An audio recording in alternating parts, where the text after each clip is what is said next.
it's Vanessa. Welcome back to my channel. Today I wanted to talk to you guys about my frequently asked video series. So what it is that I will put out videos to answer any questions. I usually get asked and some new ones. Each video I want to answer at least one or two questions that I get asked frequently, and just to go in depth with them. So let's start. The first question I will answer is, how long have you been sick for? My doctor says he thinks I was sick for about 4 to 5 years. We can't be exact with that because we just don't know, but I can just pinpoint the time when I started to feel really bad was when the time I was around 18. When I was 18, I started to have a lot of mood changes. I was starting to feel anxious a lot, and that's when I felt like the first signs of my depression getting bad. Also, I had really bad mood swings, so I had like a horrible temper.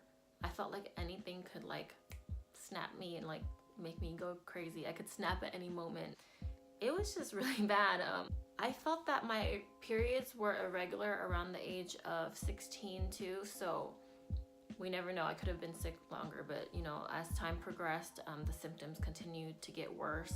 And the older I got, the symptoms got stronger, and life just started to feel really confusing for me.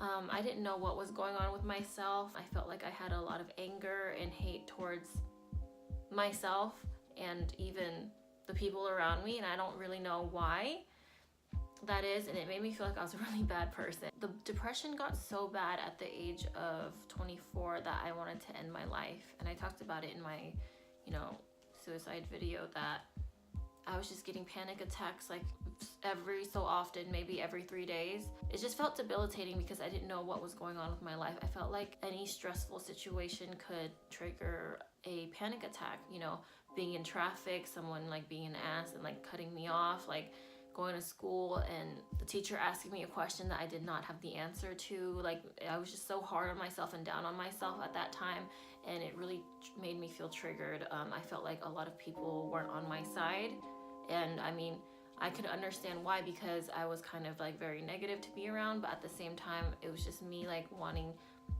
it was like a cry for help, and I didn't know how to do that, so I would just like, and I couldn't, handle my emotions. But that was it. Also, the reason why it took a while for me to get diagnosed was because at first I was going to see doctors to just talk about my irregular periods, and a lot of doctors just kind of brushed me off and told me that I just needed to get on birth control pills or antidepressant, to mask my symptoms, and I didn't want that. And most doctors looked at me and they said, "Oh, I think you're fine, you're okay." Like, not, they didn't want to like further test me, and so that made me really discouraged. So I went for a few years without even going to see a doctor because I was bitter of the fact that they just didn't care, and I continually felt worse. But it was something that I thought that it was just me. If I could just like meditate enough, or sleep more, or like be a better person, that I could just like magically just feel better. It was overall just something that no matter what I did, I continually got worse. And I changed my diet, I changed the way I was trying to think, be a better person. I took yoga, I meditated. None of that helped though. And I also almost joined a cult almost, and I need to make a video to talk about that. But I almost joined a cult thinking that that would be my like solution to like my problems, but it wasn't. So that's what it was that made me really discouraged to see doctors, because they just weren't trained to look out for symptoms of a Cushing's patient. Cushing's is so unknown that people call it a rare disease.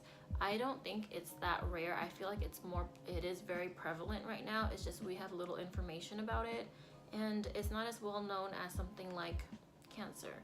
Also, our symptoms tend to look like other things, like someone with PCOS, but someone with PCOS is kind of like another symptom to like something causing the person to have PCOS. It's a little confusing, but I do have that theory that there's a lot more sick Cushies, and we just got to continue to advocate and put the information out there so people know what this disease is. So just to end this video, I want to say that if you're not feeling like yourself, I urge you to get your hormones tested.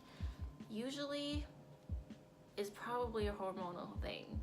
I'm not a doctor, but it's good to go see somebody who can help you. So which leads me to my next video, is when I want to talk about the doctor that I did see to help me get diagnosed and maybe talk about the diagnosis. So if you guys found this video helpful, please give it a thumbs up.